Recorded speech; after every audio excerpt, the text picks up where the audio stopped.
લિંબાયત વિસ્તારમાં આજે સાંઈ બાબાની એક પાલખી યાત્રાનું આયોજન કરવામાં આવ્યું હતું, જેમાં ભક્તો મોટી સંખ્યામાં જોડાયા હતા. શહેરના લિંબાયત નીલગિરી વિસ્તારમાં પર્વત ગામ પાસે આવેલ શિવદર્શન સોસાયટીમાં આજે સાંઈ લીલા ગ્રુપ દ્વારા સાંઈ બાબાની ભવ્ય પાલખીનું આયોજન કરવામાં આવ્યું હતું.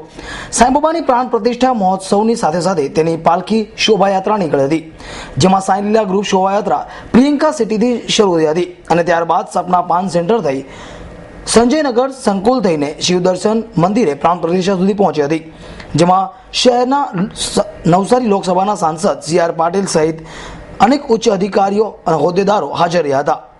અને આ પાલખી યાત્રામાં ભાવિ ભક્તોએ પણ ખૂબ જ ઉત્સાહભેર ભાગ લીધો હતો. પાલખી યાત્રાની સાથે સાથે પ્રાણ પ્રતિષ્ઠા મહોત્સવની સાથે ભવ્ય શોભાયાત્રા અને ભવ્ય ભજન સંધ્યા તથા ભવ્ય ભંડારાનું પણ આયોજન કરાયું હતું.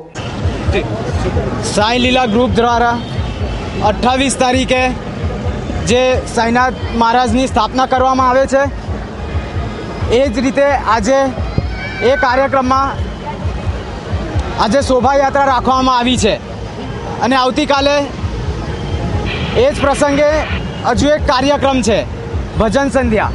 તો મારી આપ સૌને વિનંતી છે કે આપ પણ અમારી સાથે જોડાઓ અને ખાસ કરીને હું જે આ કાર્યક્રમમાં જે મેં ખાસ કરીને જે યુવાઓ જોડાયેલા છે, કારણ કે તમે માહોલ જોઈ રહેલા છે, આમાં યુવાઓ જોડાય તો જ આવો માહોલ બની શકે છે. એટલે હું બધા સાંઈ લીલા અને એની સાથે જે યુવાઓ જોડાયેલા છે, જે ગ્રુપ જોડાયેલા છે સૌને હું શુભેચ્છા આપું છું. ધન્યવાદ. આ એક સાંઈ બાબાનું પ્રાણ પ્રતિષ્ઠાનું આયોજન હતું 28 તારીખે.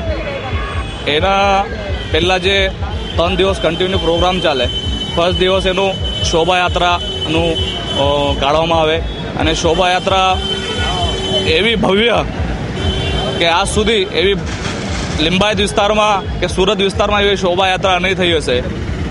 એવી આખા લિંબાયત વિસ્તારના લોકોએ અને આપણા લોકપ્રિય સાંસદ શ્રી CR પાટીલ એમની લોકપ્રિયતાને લીધે આ બધું મેન એમના ઉદ્ઘાટન, જે પ્રાણ પ્રતિષ્ઠા ઉદ્ઘાટન મુખ્ય મહેમાન છે આપના સાંસદ CR પાટીલ.